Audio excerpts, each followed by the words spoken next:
สนับสนุนโดยหนังดี .com neverage.com ศูนย์แพทย์ทางเลือกหมอสุรพันธ์รักษาโรคเบาหวานตับความดันมะเร็งด้วยสมุนไพรสวนนงนุชการ์เด้นแอนด์รีสอร์ทพัทยาร้านชั้นขนมหวานสวัสดีครับคุณผู้ชมครับขอต้อนรับท่านเข้าสู่รายการ TheMovies กับผมHenry Tran นะครับจะดูหนังให้สนุกต้องรู้ลึกรู้จริงรู้แจ้งกับผมทุกวันเสาร์นะครับ 10 โมงเช้าถึง 11 โมงทางช่อง LOCA Be Your Friends Digital TV นะครับตอนนี้ขออนุญาตเปิดรายการในการนำเอาไฮไลท์ของวันนี้มาฝากกันรับประกันว่าจุใจแน่นอนเชิญชมกันได้แล้วครับ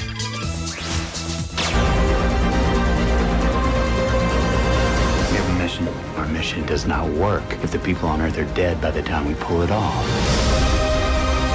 Farther than any human in history. Oh, not far enough. Begin! Yay!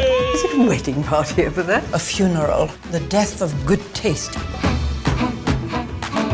If your food is anything like your music, I suggest you turn it down.Let's go. And up to the sky.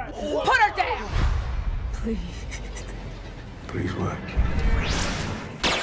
นั่นเป็นเพียงไฮไลท์เล็กน้อยเป็นการอุ่นเครื่องหรือเรียกว่าออเดิร์ฟของทานเล่นนะครับแต่อาหารหลักนั้นกำลังจะมาในช่วงแอดฮอลลีวูดเรื่องแรกกันดีกว่านะครับวันนี้ขออนุญาตและภูมิใจนำเสนอเบื้องหลังการถ่ายทำชุดพิเศษนะครับซึ่งเราได้รับมาอย่างสดๆร้อนๆจากสหรัฐอเมริกานะครับนั่นคือการพาทุกท่านทะยานดาวไปกู้โลกกับ Interstellar ภาพยนตร์เกิดเกียรติเรื่องล่าสุดของผู้กำกับ Inception และ The Dark Knight ปลายภาคนั่นคือคริสโตเฟอร์โนแลนที่เขาได้ร่วมมือกับคิปทอนนั้นเป็นนักวิทยาศาสตร์นะครับที่มีทฤษฎีเขาเป็นนักฟิสิกส์ที่มีทฤษฎีเกี่ยวกับเรื่องรูนอนกับการเดินทางแล้วก็ทฤษฎีแห่งเรื่องราวของแรงโน้มถ่วงที่สามารถเดินทางผ่านการเวลาได้นะครับเป็นคนที่เขียนหนังสือมามากมายพร้อมทั้งตัวน้องชายของคริสโตเฟอร์โนแลนนั่นคือโจนาธานโนแลนที่เป็นผู้ร่วมเขียนบทกับเขามาหลายต่อหลายเรื่องทั้ง3คนนี้ได้มารวมตัวกันในสร้างจินตนาการการทะยานดาวผ่านการเวลาของรูนอนนะครับกับภาพยนตร์เรื่อง Interstellar ผมรับประกันได้ว่าถ้าท่านได้มีโอกาสได้ดูหนังเรื่องนี้ซึ่งมีความยาวเกือบ3 ชั่วโมงเต็มท่านจะเชื่อและว่ามนุษย์เรามีโอกาสที่เดินทางทะยานไปอีกโลกหนึ่งได้ในโลกอนาคตแล้วเดินทางในรูปลักษณ์ที่เรียกว่าเอื้อมถึงจับต้องได้เชิญชมเบื้องหลังการถ่ายทำชุดพิเศษของ Interstellar ทะยานดาวกู้โลกกันได้แล้วครับช่วง at Hollywood Space travel has always been that ultimate challenge. And I think we have a generation who's absorbed the idea of technological processes entirely earthbound and to do with making our everyday lives more easy or whatever, as opposed to the specialness and the extraordinary nature of a few select individuals pushing the boundaries of where the human race, the human species has ever been. What's the new frontier? Space. As my dad would say, yeah, the new frontier is not necessarily the Army and the Navy, it's the Air Force. It's out there. The humans in space and our future in space, I think, are important to us as a human race. In some sense, it's cultural. In some sense, it's built into our DNA to explore, to expand, to conquer the universe. Right from the beginning, we've been explorers and adventurers, and humankind's impetus to break boundaries and look beyond where they sit right now, that's a very exciting thing that distinguishes us. I'm hopeful that Interstellar will tap into people's rekindling interest in those kind of things. Here we go.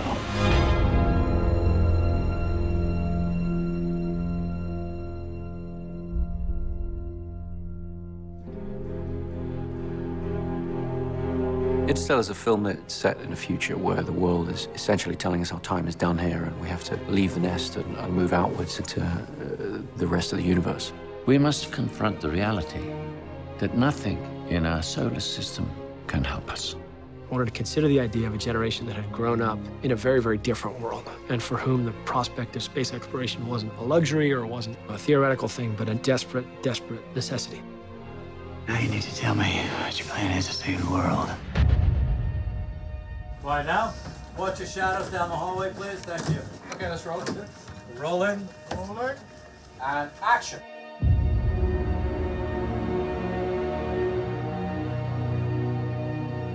To me, space travel, space exploration has always represented the ultimate frontier.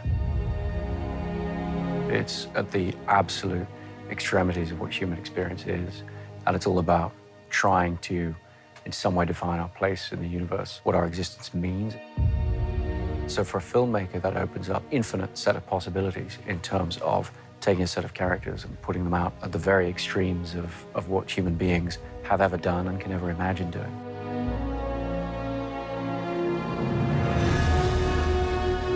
Interstellar is the story of a journey into the outer reaches of the universe. But it's also the story of a family and a father. It's the story of how far a man is willing to go and how much sacrifice he's willing to make in order to save humanity. No one handles the sheer mass and the scale and the scope of a world as well as Chris. I talked to Chris about trying to break down the script. The heartbeat lies in adventure and humanity and discovery and the unknown. It's a very human story, tapping into the set of relationships at the heart of the story. That's what I'm really excited for the audience to get a sense of the great cast that we have. You have no idea when you're coming back. I'm coming back. Matthew McConaughey is seeming so perfect for the part. He is so much the sort of laconic, almost cowboy, pilot-type presence, the sort of Chuck Yeager idea that we're really trying to get to from the right stuff. Cooper, he's a man out of time. He's not supposed to be a farmer. He's not supposed to be grounded. He's supposed to be up there. Love is the one thing that transcends time and space. I thought about what it would be like to have to leave everyone you love behind, what it would be like to have to live a life where you live cut off, always telling yourself that you're doing it for the greater good. I was very moved by that. I liked the idea of exploring a woman in need of a connection. My favorite part of any process is the feeling of an ensemble, is a collaboration, is working with the actors and creating something. I find that really fulfilling. There's such a great ensemble feel to this cast. I came in late enough that when I met with Chris, he had the headshots on the wall of who was there, and I got to see that, you know, it was McConaughey and Anne, and Lithgow was on there, Michael Caine. Incredibly impressive wall of actors doing a lot of different size roles. It's all in the casting. I mean, Chris knew what he was doing when he put these people together. This is the mission we were trained for. I've got kids, Professor. Get out there and save them.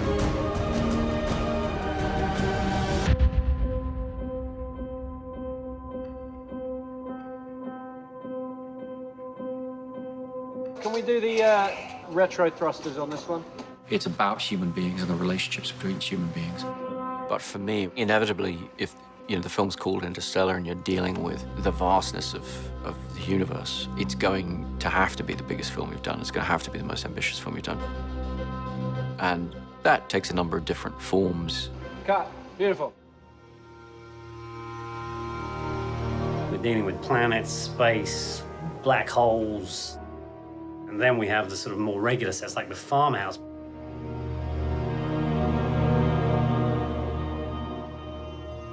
The set of where the farm has been built is just magnificently beautiful, very dramatic, very pretty. We want an interior-exterior build. We need to grow 500 acres of corn. With Chris Films, he likes to be out there. He likes to be with the reality of a place. He loves to work from reality. When we turn around and say, oh, a dust storm, you figured you were going to just look at an empty landscape and they'd put it in later for us, so we would have to pretend. No.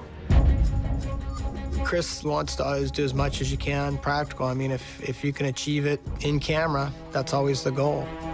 If you're shooting someplace that's cold, I find it helpful to feel the cold.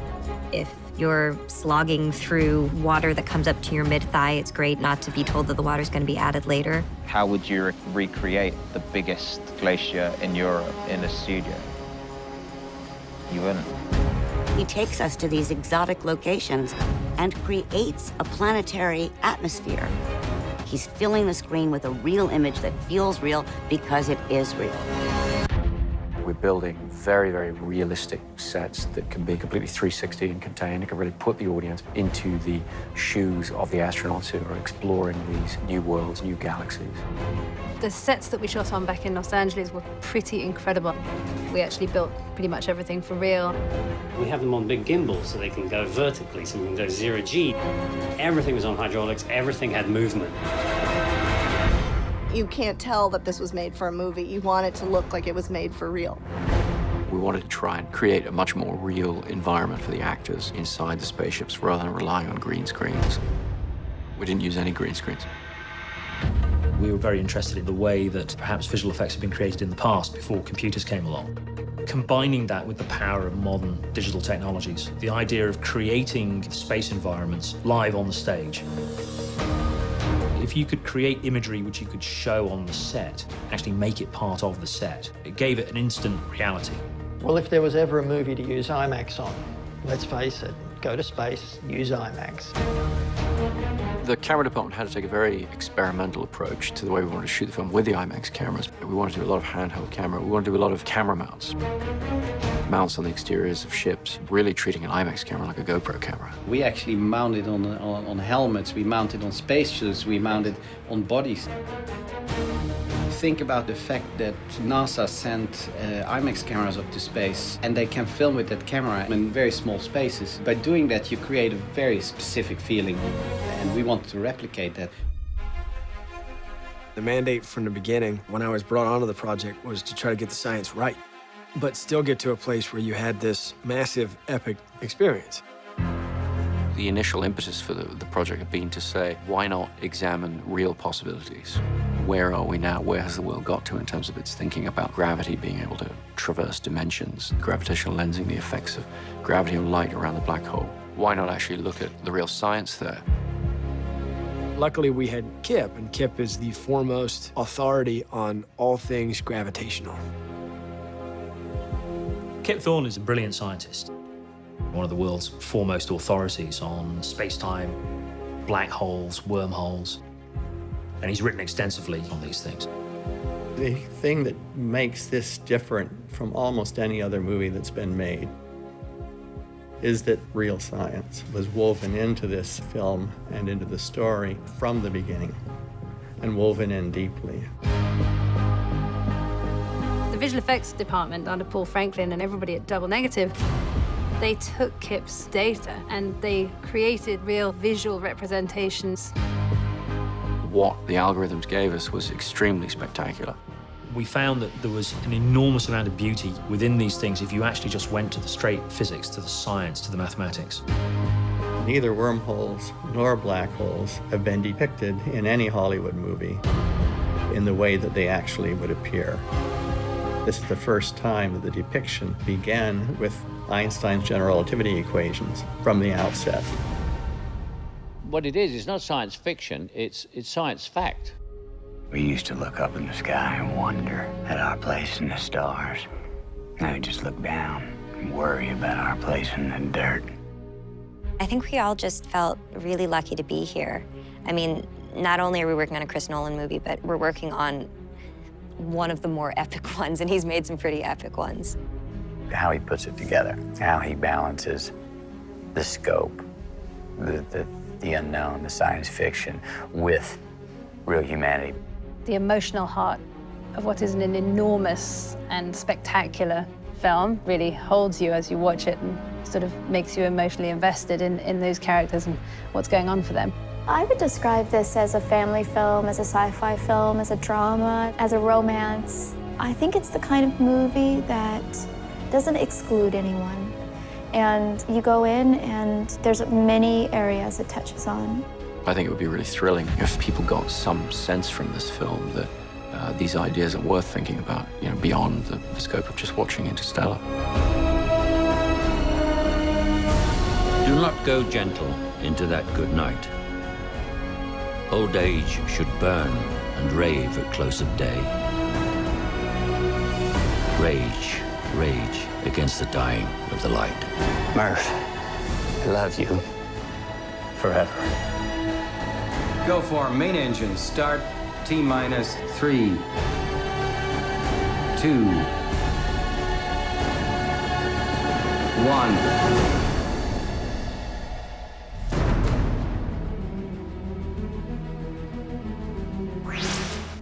พักชมโฆษณาสักครู่นะครับเรื่องราวของ At Hollywood ยังไม่หมดนะครับเดี๋ยวมีหนังที่เรียกว่าแปลกมากๆแต่นานๆทีมีหนังอย่างนี้แก่คุณค่าของการชมสักครู่เดียวครับ At the movies.